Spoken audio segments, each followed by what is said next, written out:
ये कहानी शुरू होती है 1995 में यूएस के एक स्टेट ओहियो से। वहाँ दो छोटी बच्चियाँ येलिना और नताशा मजेदार तरीके से खेल रही होती हैं। खेलते खेलते येलिना गिर जाती है और उसके पैर में चोट लग जाती है।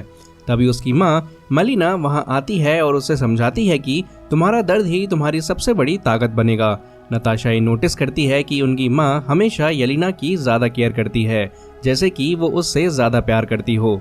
खेलने के बाद तीनों मिलकर डिनर करने बैठती हैं और उसकी माँ कहती हैं तुम्हारे पापा भी आते ही होंगे। तभी उनके सरोगेट फादर एलेक्सी की एंट्री होती है, मगर एलेक्सी और मेलिना इन दोनों बच्चों से बिल्कुल अपने असली बच्चों की तरह प्यार करते हैं। लेकिन एलेक्सी थोड़ा टेंशन में लगता है। मेलिना उससे पूछती है क्या हुआ, तुम इतने परेशान क्यों लग रहे हो। एलेक्सी कहता है हमें तुरंत ये घर छोड़ना होगा, अब वक्त आ चुका है। फिर वो एक डेटा ड्राइव दिखाता है। मेलिना शॉक होकर कहती है क्या उन लोगों को इसके बारे में पता चल गया। एलेक्सी कहता है हाँ, और अगर ये सही हाथों में अभी नहीं पहुंची तो सब खत्म हो जाएगा। फिर ये पूरा परिवार जल्दी से घर छोड़कर निकल जाता है। गाड़ी में येलिना कंफ्यूज्ड होकर पूछती है हम कहाँ जा रहे हैं। मेलिना मुस्कुराकर कहती है घर जा रहे हैं। येलिना और कंफ्यूज हो जाती है और कहती है पर हम तो अभी भी घर से ही आए हुए हैं। मेलिना सिर्फ इतना कहती है तुम बस चुपचाप बैठ जाओ। थोड़ी देर बाद ये सब लोग एक हैंगर में पहुंचते हैं जहां पर इनका प्लेन होता है। वहां मेलिना दोनों बच्चियों को प्लेन में बिठाती है और दूसरी तरफ एलेक्सी रास्ते में आने वाली सारी रुकावटों को हटा देता है, जैसे कि उसमें सुपर सोल्जर वाली पावर हो। और अब तो पुलिस भी उनके पीछे पड़ चुकी होती है। एलेक्सी एक बड़ी बंदूक से उनका सामना करता है और मेलिना फुल स्पीड में प्लेन उड़ाने की कोशिश करती है, लेकिन सामने से पुलिस की गाड़ियां उनका रास्ता रोकने लगती हैं। तभी एलेक्सी गोलियां चलाने लगता है और इसी बीच एक गोली मेलिना को लग जाती है। अब नताशा को मजबूरी में प्लेन उड़ाना पड़ता है। वो अपनी माँ के दिए गए इंस्ट्रक्शंस को स्टेप बाय स्टेप फॉलो करती है और अपने पिता को लेकर वहाँ से निकल जाती है। अगले दिन ये लोग क्यूबा पहुँचते हैं जहाँ नताशा को रेड रूम का लीडर ड्रेकोव मिलता है। जैसे यूएस के पास कैप्टन अमेरिका है, वैसे ही रशिया के पास एलेक्सी है जिसे रेड गार्डियन कहा जाता है। एलेक्सी हमेशा कैप्टन अमेरिका को अपना अपोनेंट मानता था। वहाँ एलेक्सी ड्रेकोव से कहता है मैंने 3 साल से अपना सूट नहीं पहना, अगर मुझे किसी मिशन पर भेजना है तो मेरा सूट रेडी होना चाहिए। ड्रेकोव कहता है अब टाइम आ गया है कि उन दोनों बच्चियों को ट्रेन किया जाए। सोल्जर्स नताशा और येलिना को ले जाने लगते हैं। तभी नताशा एक पुलिस वाले की गन ले लेती है और सबको धमकाने लगती है। वो कहती है कि येलिना सिर्फ 6 साल की है, आप इसे कहाँ ले जा रहे हैं। एलेक्सी नताशा को शांत करता है और उसे समझाता है कि यही तुम्हारा फ्यूचर है, सब कुछ ठीक हो जाएगा। दूसरी तरफ मेलिना घायल हो चुकी होती है, इसीलिए उसे रेड रूम ले जाया जाता है। दूसरी तरफ ड्रेकोव नताशा और येलिना को ब्लैक विडो बनाने की तैयारी शुरू कर देता है। बचपन से ही इन दोनों को ट्रेनिंग दी जाती है, लड़ने की, धोखा देने की, चकमा देने की और अपने दुश्मन को हराने की स्किल सिखाई जाती हैं। इनका यूज सिर्फ ड्रेकोव के फायदे के लिए किया जाता है ताकि ये ट्रेन किलर्स बनकर उसके दुश्मनों का सफाया कर सके। धीरे धीरे सभी दुश्मन खत्म होने लगते हैं और यहाँ से कहानी 21 साल आगे बढ़ जाती है। अब सिविल वॉर के बाद का टाइम दिखाया जाता है। नताशा रोमानॉफ के पीछे थेडियस रॉस पड़ा होता है। वो कहता है तुमने सोकोविया अकॉर्ड्स पर साइन नहीं किया, इसलिए हमें गवर्नमेंट के ऑर्डर्स के मुताबिक तुम्हें गिरफ्तार करना होगा। मगर नताशा वॉशरूम में होती है और अपने फ़ोन के कैमरे से सबको मॉनिटर कर रही होती है। वो कहती है मुझे पकड़ने का कोई फ़ायदा नहीं, आप लोग यहाँ से खाली हाथ लौटने वाले हो। थेडियस रॉस कहता है हमने तुम्हें चारों तरफ से घेर लिया है, तुम्हारे पास कोई भागने का रास्ता नहीं बचा है। और तभी पुलिस वाले वॉशरूम चेक करते हैं तो उन्हें सिर्फ एक ट्रांसमीटर मिलता है जिसके सिग्नल को वो ट्रैक करके यहाँ तक आए हुए थे। पर ये नताशा का सोचा समझा प्लान होता है। असल में वो यहाँ थी ही नहीं, बल्कि नॉर्वे में एक सेफ जगह पर छुपी होती है। फिर सीन शिफ्ट होता है मोरक्को में, जहाँ कुछ ब्लैक विडोज एक लड़की का पीछा कर रही होती हैं। उस लड़की के पास कुछ सिंथेटिक गैस के ट्यूब्स होते हैं। वो लड़की भागने की कोशिश करती है, लेकिन ब्लैक विडोज उसे पकड़ने के लिए उसका पीछा करती हैं। फिर एक जबरदस्त फाइट होती है जिसमें लड़की के हाथ में चोट लग जाती है। तभी वो अपने पास रखी एक सिंथेटिक गैस ट्यूब खोलती है और सामने वाली लड़की पर छोड़ देती है। सामने वाली लड़की और कोई नहीं बल्कि येलिना ही होती है। जैसे ही येलिना उस गैस के कांटेक्ट में आती है उसका दिमाग क्लियर हो जाता है और उस पे जो कंट्रोल सिस्टम था वो हट जाता है। यहाँ हमें ये पता चलता है कि सारी ब्लैक विडोज एक कमांड सिस्टम के अंडर होती हैं जिसे ड्रेकोव कंट्रोल करता है और वो इन ब्लैक विडोज को अपने फायदे के लिए यूज कर रहा होता है।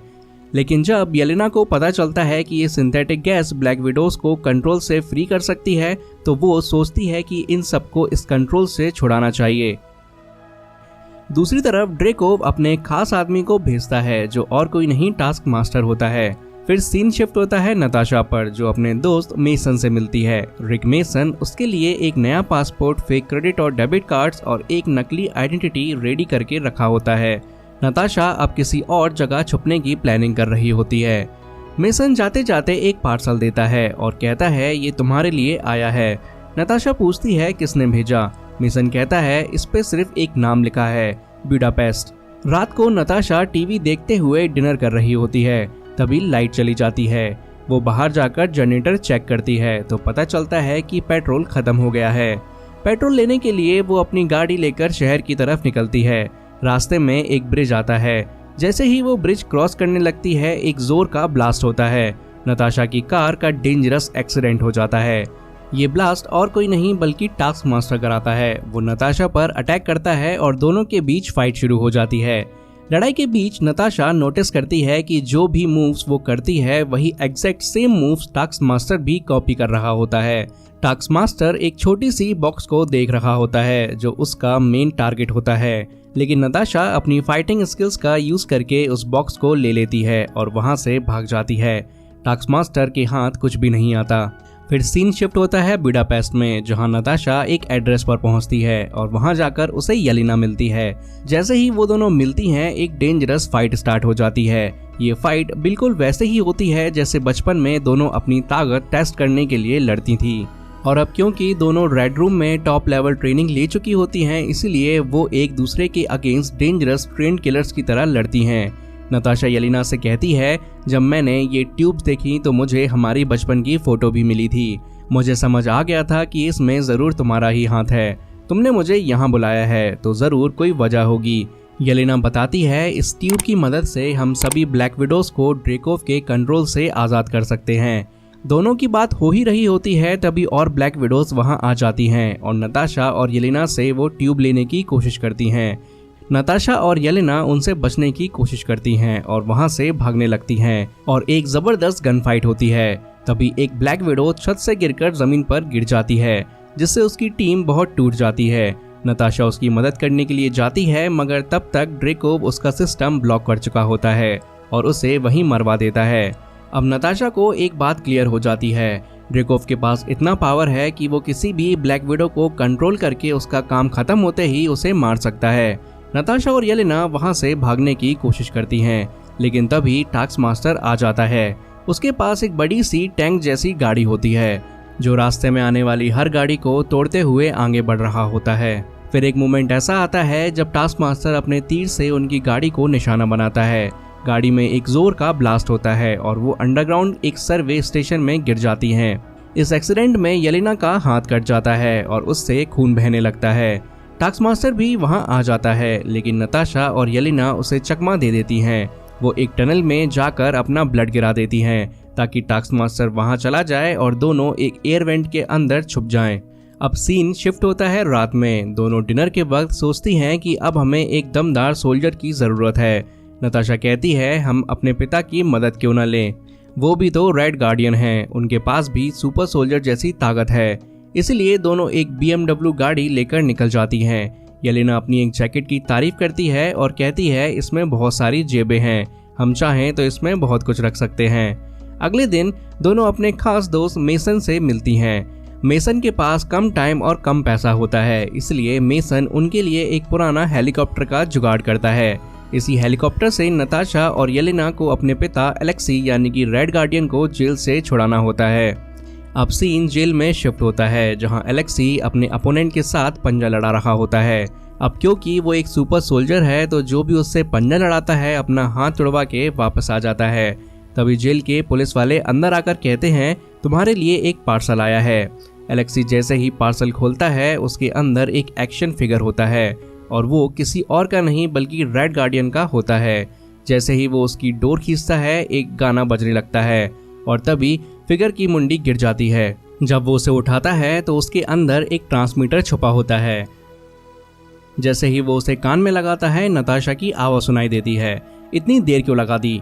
तभी एलेक्सी बिना टाइम वेस्ट किए जेल से भागने की कोशिश करता है। उसके पीछे पुलिस भी लग जाती है, मगर वो तो सुपर सोल्जर है, तो वो सबको मारता हुआ ओपन ग्राउंड तक पहुंच जाता है। ऊपर से नताशा और येलेना हेलीकॉप्टर लेकर रेडी खड़ी होती हैं और तभी पुलिस वाले उस पर रबर की बुलेट चलाने लगते हैं। और फिर नताशा भी अपने पिता को बचाने के लिए एक्शन में आ जाती है। वो एक एक करके पुलिस वालों को साइड में करती है और एलेक्सी को हेलीकॉप्टर में खींच लेती है। थोड़ी देर बाद येलेना नोटिस करती है कि हेलीकॉप्टर में फ्यूल कम बचा है, जो सेंट पीटर्सबर्ग तक नहीं पहुंच सकता। एलेक्सी चिल मोड में कहता है, कोई बात नहीं, यहीं उतार दो। येलेना बिना सोचे हेलीकॉप्टर को क्रैश लैंडिंग करा देती है। अब ये तीनों पैदल निकल पड़ते हैं क्योंकि इन्हें मेलिना से मिलना होता है। अब सीन शिफ्ट होता है एक छोटी सी जगह पर, जहां मेलिना सुअरों पर एक डिवाइस का यूज करके उनका माइंड कंट्रोल कर रही होती है। मेलिना दूर से ही उन तीनों को अपने घर आते देखती है, मगर ज्यादा प्यार जताने के बजाय बस नॉर्मल रिएक्ट करती है। वजह ये थी कि काफी साल बीत चुके थे। नताशा और येलेना उसे छोड़कर जा चुकी थी और एलेक्सी भी जेल में था। घर आते ही एलेक्सी अपना पुराना रेड गार्डियन सूट पहनने की कोशिश करता है। प्रॉब्लम ये थी कि वो अब काफी मोटा हो चुका था, मगर फिर भी वो सबको दिखाना चाहता था कि वो अब भी सूट के अंदर फिट बैठ सकता है। फिर सब टेबल पर बैठकर डिनर करने लगते हैं और अपनी पुरानी यादों को याद करते हैं। नताशा और येलेना अपना पास शेयर करती हैं, बताती हैं कि उनको किन प्रॉब्लम्स का सामना करना पड़ा। वहीं एलेक्सी बताता है कि ड्रेकोव, जिसे वो अपना लीडर समझता था, उसी ने उसके साथ धोखा किया और उसे जेल भेज दिया। बातों बातों में मेलिना एक बड़ी सच्चाई रिवील करती है, तुम दोनों मेरी बायोलॉजिकल बेटियां नहीं हो। ये सुनते ही येलेना का दिल टूट जाता है, क्योंकि वो हमेशा सोचती थी कि नताशा और वो एक रियल फैमिली का पार्ट हैं। वो नाराज होकर एक कमरे में जाकर चुपचाप बैठ जाती है। एलेक्सी उसे मनाने जाता है, मगर येलेना गुस्से में कहती है, मैं बस यहाँ अकेले बैठना चाहती हूँ, प्लीज आप चले जाइए। तब एलेक्सी अपनी एक रैंडम पुरानी कहानी सुनाने लगता है। एक बार यूएस में इतनी ठंड थी कि मेरे हाथ बिल्कुल जम गए थे। कोई ऑप्शन नहीं था, तो मेरे पापा ने मेरे हाथों पर टॉयलेट कर दिया। क्योंकि वो 5 डिग्री गर्म थी, इसलिए मेरे हाथ नॉर्मल हो गए। ये सुनकर येलेना हंसने लगती है और दोनों के बीच एक फनी मोमेंट क्रिएट हो जाता है। मगर ये मूवमेंट ज़्यादा देर नहीं टिक पाता, क्योंकि तभी ब्लैक विडो की पूरी टीम आ जाती है और सबको पकड़ लेती है। शॉकिंगली मेलिना ही सबको फंसवाती है। ये सुनकर एलेक्सी बिल्कुल हैरान रह जाता है।